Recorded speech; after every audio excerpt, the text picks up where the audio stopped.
नमस्कार, स्वागत है आपका जनतंत्र टीवी पर और मैं हूं आपके साथ जोही सिंह। और बुलेटिन की शुरुआत करते हैं।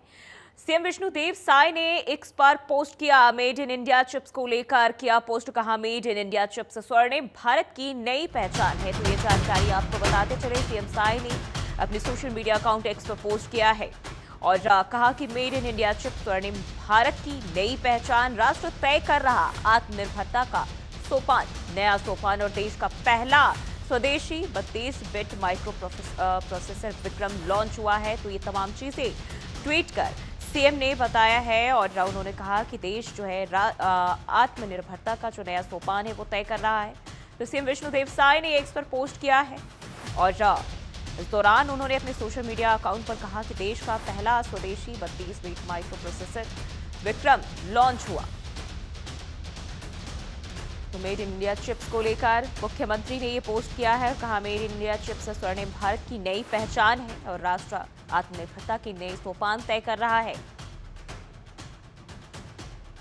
तो एक्स पर पोस्ट कर सीएम साय ने ये जानकारी दी।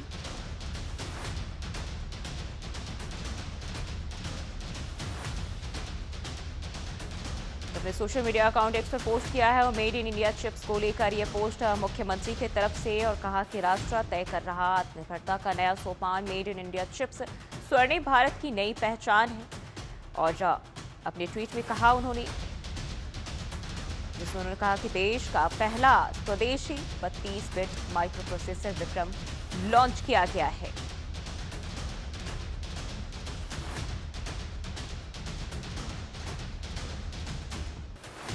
तो मेड इन इंडिया चिप्स को लेकर सीएम साय ने अपने सोशल मीडिया अकाउंट एक्स पर पोस्ट किया और कहा कि राष्ट्र अब अपने आत्मनिर्भरता का नया सोपान तय कर रहा है।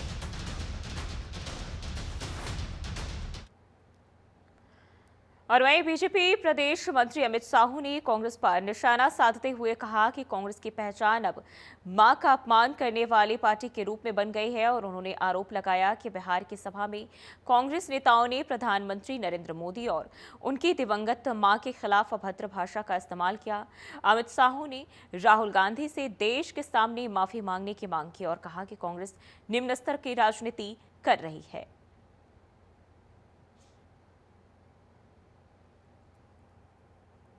में प्रधानमंत्री माननीय नरेंद्र मोदी जी के मां को अपशब्द कहा कांग्रेसियों ने, उसके विरोध में समस्त भारतीय जनता पार्टी के कार्यकर्ता इसकी भर्त्सना करते हैं और इस चीज का विरोध करते हैं क्योंकि देखो, कांग्रेस ने न जाने क्यों अपनी पीड़ा को झलकाते हुए पारिवारिक हमले, निजी हमले करने की उनकी आदत हो गई और मां का अपमान करना ये कांग्रेस की पहचान हो गई है।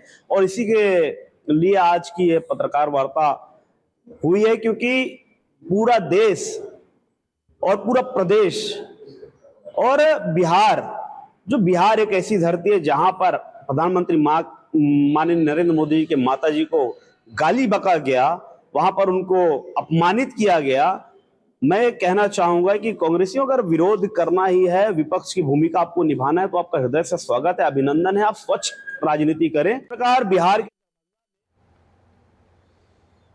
और प्रधानमंत्री नरेंद्र मोदी के खिलाफ इंडिया गठबंधन की सभा में की गई अभद्र टिप्पणी के खिलाफ बीजेपी महिला मोर्चा के कार्यकर्ता कांग्रेस मुख्यालय का घेराव करने निकली। राजीव भवन तक पहुंचने से पहले ही बैरिकेडिंग लगाकर रोकने की कोशिश में पुलिस और कार्यकर्ताओं के बीच जमकर झड़प भी हुई। राजीव भवन का घेराव करने से पहले बीटीआई मैदान में आम सभा का आयोजन किया गया था और इस दौरान प्रदेश अध्यक्ष किरण देव सिंह, बीजेपी राष्ट्रीय उपाध्यक्ष सरोज पांडे समेत महिला मोर्चा कार्यकर्ता बड़ी संख्या में मौजूद रही।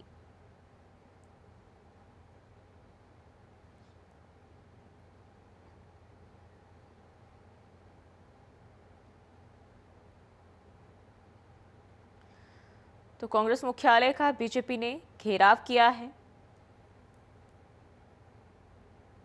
राजीव गांधी को दे रहे हैं और संदेश नहीं, चेतावनी दे रहे हैं कि आपके जो शब्द थे ना, वो एक माँ को अपमानित किया है, वो भी दिवंगत माता जी, उसके साथ साथ यहाँ जितना है वो सबका अपमान हुआ है। भारत को हम माता कहते हैं, छत्तीसगढ़ को महतारी कहते हैं। हम ना देश बर्दाश्त करेगा ना हमारा प्रदेश बर्दाश्त करेगा। इसलिए भारतीय जनता पार्टी महिला मोर्चा, आम जन, अलग अलग समाज की बहनें यहाँ पर उपस्थित है। कांग्रेस भवन का घेराव करेंगे और उनको चुनौती देते इस प्रकार की भाषा शैली भारत देश की मातृशक्तियां नहीं सहेंगी।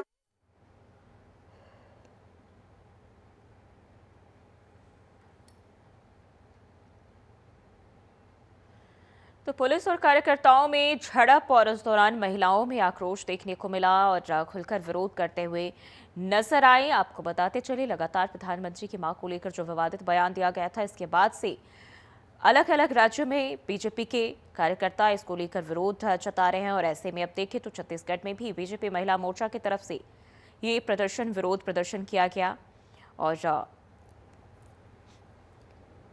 और इसी खबर पर ज्यादा जानकारी के साथ तजीन नाज हमारे संवाददाता हमारे साथ फोन लाइन पर जुड़ चुके हैं। तजीन, देखिए, पहले जो है ऐलान किया गया था और अब जब प्रदर्शन शुरू किया गया तो ऐसे में पुलिस और कार्यकर्ताओं के बीच झड़प भी शुरू हो गई, क्या जानकारी? बिल्कुल, देखिए, आपको बता दें कि जिस तरीके से कल बीजेपी की जो महिला मोर्चा है अध्यक्ष है विभा अवस्थी, उन्होंने प्रेस कॉन्फ्रेंस करके बताया था कि आज जो है बीके ग्राउंड में विरोध प्रदर्शन किया जाना है और इसको लेकर कहीं ना कहीं पुलिस जो है वो बैरिकेड लगाकर पहले से ही जो है तैयार खड़ी हुई थी। और आपको बता दें कि प्रधानमंत्री नरेंद्र मोदी जी की मां के खिलाफ जो है बिहार की सभा में जो अभद्र टिप्पणी की गई थी, उसके खिलाफ आज भाजपा महिला मोर्चा के कार्यकर्ताओं ने कांग्रेस का जो मुख्यालय है राजीव भवन संतनगर में, वहां जो है वो घेराव करने के लिए निकली हुई थी और कहीं ना कहीं बड़ी संख्या में ये महिलाएं थी। और राजीव भवन तक पहुंचने से पहले ही जो पुलिस है उन्होंने वहां पे सारा बैरिकेडिंग लगाकर जो है उन्हें रोकने की भी कोशिश की। और ऐसे में कहीं ना कहीं पुलिस और कार्यकर्ताओं के बीच जो है वो झटकी भी हुई और राजीव भवन जो महिलाएं हैं, कुछ महिलाएं वो राजीव भवन तक, कांग्रेस भवन तक जो है तो जाकर उन्होंने पहुंची और वहां पर विरोध भी किया।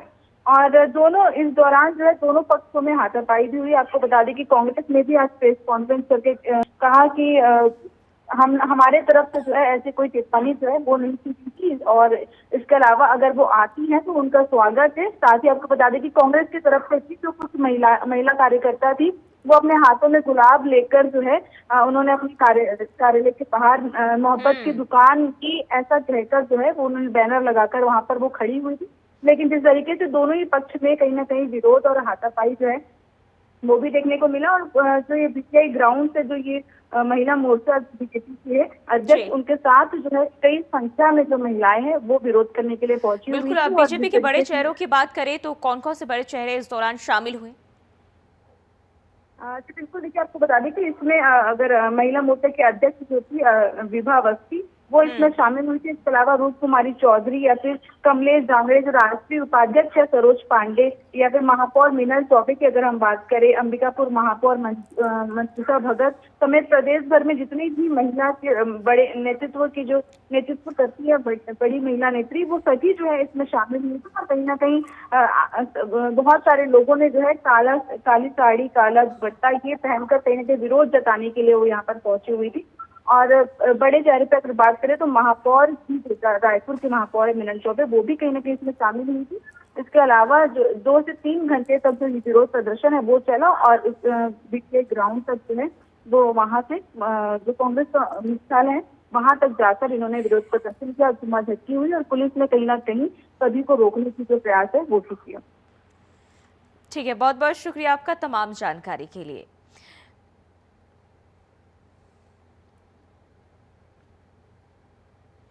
और बीजापुर के ग्राम संतोषपुर से डाक विभाग से जुड़ा सुकन्या समृद्धि योजना के तहत ग्रामीणों के साथ धोखाधड़ी का मामला सामने आया है, जिसमें आज ग्रामीणों का आरोप है कि डाक विभाग की एक कर्मचारी ने 2019 से 2025 तक बचत खाता और डाक योजनाओं में जमा की गई राशि का बंदरबाट किया है। पीड़ित ग्रामीण के साथ मिलकर बीजापुर कलेक्टर से शिकायत कर न्याय की गुहार लगाई है।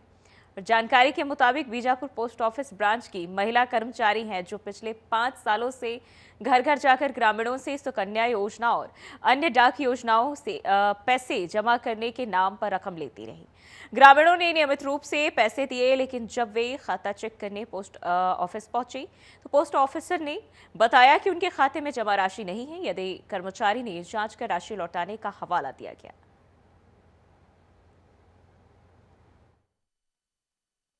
संतोषपुर की महिलाएं मुझसे शिकायत की थी कि दिव्या कंवर नाम की महिला हमसे 2018 और 19 पैसा जमा कर रही थी, कभी 2000, कभी 3000, कभी 4000 कन्या समृद्धि में, और डिपॉजिट पैसा जमा कर रही थी। किसी का 5000 है, किसी का 6000, ऐसे जमा करते करते ये लोग का जब समय हुआ तब ये लोग पोस्ट ऑफिस जाके पता करे कि हमारा पासबुक चाहिए, हमारा कितना पैसा है, इसके बारे में जानकारी मांगे तो वहाँ के लोगों ने जानकारी नहीं दिए। और जब जानकारी मिला तो इनके पासबुक खाता में पैसा ही नहीं था। और उसके बाद इन लोगों ने शिकायत किया वहाँ के अधिकारी से, तो अधिकारी ने कहा कि नहीं, बाहर जाके इन लोगों ने कहा कि कलेक्टर से शिकायत करेंगे। तो वहाँ के अधिकारी ने कहा कि नहीं, ये पैसा सबका लौटा देगी, लेकिन अभी तक ना लौटाई है ना उसका अता पता है। जी, हम लोग सुकन्या पैसा लगाए थे सर 2019 से, तो अभी 25 पहुँचाया, हम लोग को पैसा ही नहीं मिला। वहाँ आके फिर कलेक्टर से मिले सर, तो वहाँ बहुत दिन आए तो पूछे पैसा आप लोग का मिलेगा, कहीं नहीं जाएगा बोलो। मैम को पूछे तो मैम फोन ही नहीं उठा रही है, फिर ये बीजापुर से दूर गई है। करने कर रही थी सर, 2 गुड़िया मंत्र महीना में 1000 डालती थी मैडम। कब घर आने से तभी चिर में पैसा देती थी हाथ में। बाद में ये दोनों गए पता करके देखे तो पैसा नहीं है बोलने से फिर मैं भी गई। मेरा बच्चा मन का पूरा 40,000 हुआ है दोनों गुड़िया मन का। खाते में पैसा नहीं है सर अभी जी। मेरा तो पासबुक भी नहीं दी है मैडम। बहुत किए सर, फोन भी लगाए लेकिन उसका मोबाइल बंद बता। और कांग्रेस के प्रदेश अध्यक्ष दीपक बैज ने कहा कि लगातार हो रही बारिश से बस्तर पर कहर टूट गया है। पिछले 90 से 100 साल बाद ऐसा मंजर देखने को मिला और यह आम जनता के लिए त्रासदी बनकर आई, जिसने सड़क पुलिया लोगों के घर को तबाह किया, रोजी रोटी खेती सभी को तबाह कर दिया है। 3 दिनों के सभी क्षेत्रों में दौरा करने के बाद वापस रायपुर लौटा हूं और उनकी तकलीफ हमने देखी है। उनके पास खाने की सुविधा नहीं है, सुविधाओं के लिए शासन की तरफ से कुछ भी नहीं किया गया। सीएम विष्णुदेव साय सिर्फ फोटो खिंचवाने के लिए वहां गए थे, बाढ़ पीड़ितों के साथ मजाक किया और उनके जगह पर नमक छिड़कने का काम किया है। लोगों के लिए हमें लगातार वहां के अधिकारियों को फोन करना पड़ रहा है लोगों को स्वास्थ्य सुविधाएं पहुंचाने के लिए। भाई सकलेन भाई, रईस भाई और हमारे स्पोक पर्सन ठाकुर जी, वर्मा जी और गंगवानी जी, पिछले दिनों की इसने बस्तर में जो बाढ़ के हालात बने, निश्चित रूप से बस्तर में बाढ़ एक कहर बनकर टूट गया और पिछले 90 से 100 साल में के बाद देखने को मिला। साथ ही यह बाढ़ बस्तर की आम जनता के लिए एक त्रासदी बनकर आई। जो बस्तर के लोगों को इस त्रासदी से झेलना पड़ रहा है। इस बरसात ने सड़क पुल पुलिया को तबाह किया, आम आदमी को रोजी रोटी व खेती बाड़ी को सभी को बर्बाद कर दिया। मैं लगातार 3 दिनों तक बस्तर के बाढ़ पीड़ित क्षेत्रों में दौरा किया हूं और वहां पे जाकर लोगों की तकलीफ, उनकी परेशानियां सुने हम लोग। वहां पे उनके लिए न नाश्ता, न भरपेट खाना, न पीने का पानी, न अस्पताल का सुविधा, कुछ भी उपलब्ध नहीं था। मतलब हम लोग देखे वहां का हालात, कोई वहां पूछ परख करने वाले नहीं थे, सिर्फ फॉर्मेलिटी चल रहा था। शासन के जिम्मेदार लोग गए, फोटो सेशन करके वापस आ गए, अधिकारियां सिर्फ खाना पूर्ति करते रहे। मतलब बाढ़ पीड़ितों के साथ ऐसा मजाक, मैं समझता हूं एक तरफ बाढ़ ने उनको बर्बाद कर दिया और दूसरी तरफ शासन और प्रशासन ने उनको जले पर नमक छिड़कने का काम किया। और देश भर में वोट चोरी को लेकर कांग्रेस लगातार मुद्दा उठा रही है। वोट न्याय यात्रा के जरिए पार्टी बिहार, महाराष्ट्र, हरियाणा और कर्नाटक में इस मुद्दे को उठा चुकी है और अब कांग्रेस ने छत्तीसगढ़ में भी चुनावी धांधली का आरोप लगाना शुरू कर दिया है। और इसी को लेकर प्रदेश कांग्रेस अध्यक्ष दीपक बैज ने कहा कि बिहार, महाराष्ट्र और हरियाणा की तरह यहां भी वोट चोरी के मामले सामने आएंगे। बीजेपी और चुनाव आयोग पर मिलीभगत का आरोप लगाते हुए कहा कि इस गठजोड़ से बीजेपी को अनुचित लाभ मिला है कि सभी विधानसभा क्षेत्रों में परीक्षण कर ले। जिस तरह से बिहार में वोट चोरी हुआ लोकसभा के चुनाव में, महाराष्ट्र, हरियाणा, इस तरह के प्रदेशों में लगातार जो सामने आई है और जिस प्रकार से धांधली हुई है और भारतीय जनता पार्टी और चुनाव आयोग के गठबंधन से जिस तरह से भारतीय जनता पार्टी को चुनाव आयोग फायदा पहुंचा रही है, ये चुनाव आयोग और भारतीय जनता पार्टी की गठबंधन देश की जनता के सामने बेनकाब हो चुके हैं। निश्चित रूप से इस पे छत्तीसगढ़ कांग्रेस कमेटी भी परीक्षण कर रही है और मैं आने वाला समय में आपको कहना चाहता हूं कि बहुत जल्द तथ्य के साथ छत्तीसगढ़ में भी ऐसे वोट चोरी का खुलासा होने वाला है। मैं अभी सिर्फ आपको इशारा कर रहा हूं, लेकिन जब हमारे पास तथ्य आएगा उस तथ्य के साथ हम आपके सामने फिर बात करेंगे।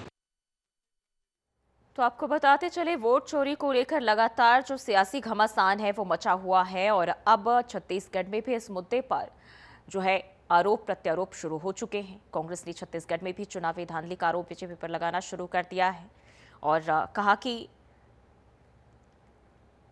और इसी खबर पर ज्यादा जानकारी के साथ सुभाष रतनपाल हमारे संवाददाता हमारे साथ जुड़ चुके हैं। सुभाष, देखिए जिस तरीके से वोट चोरी का मुद्दा इस वक्त अलग अलग राज्यों में हमने हाल में देखा जो है गरमाया रहा और ऐसे में अभी फिलहाल बिहार में, लेकिन अब ये कहीं ना कहीं सुलगती हुई छत्तीसगढ़ भी जा पहुंची है।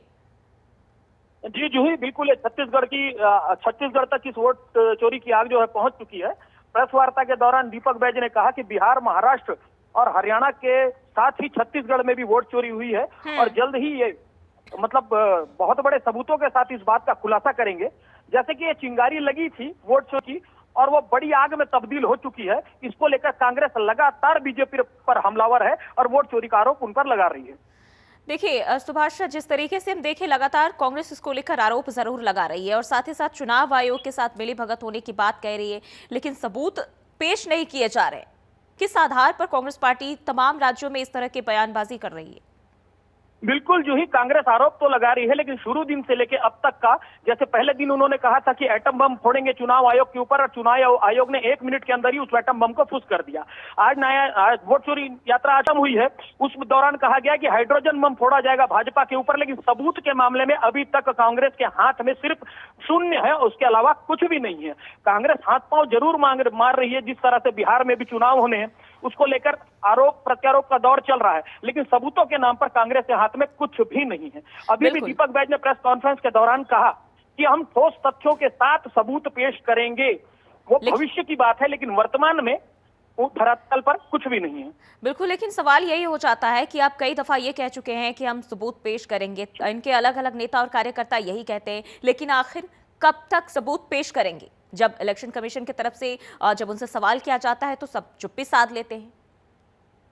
जी बिल्कुल सही कहा आपने। अगर कोई पत्रकार सवाल पूछता है तो वह या तो भाजपा का सवाल हो जाता है या तो वो भाजपा का पत्रकार हो जाता है, लेकिन सही तथ्यों पर जवाब देना कांग्रेस बिल्कुल नहीं चाह रही है। सिर्फ आरोप लगा रही है कि वोट चोरी हो रही है। अभी भी एक भी मामला ऐसा सामने नहीं आया है जिसमें वोट चोरी साफ और स्पष्ट रूप से दिखाई देती नजर आए। आज भी दीपक बैज ने जो प्रेस कॉन्फ्रेंस की उसमें कहा हम ठोस सबूत पेश करेंगे, यानी कि उन्होंने भविष्य की बात करी है। आज उनके हाथ खाली है दीपक बैज के। ठीक है, बहुत बहुत शुक्रिया सुभाष तमाम जानकारी के लिए। तो आपको बताते चले वोट चोरी का मुद्दा अब छत्तीसगढ़ में भी सुलगने लगा है।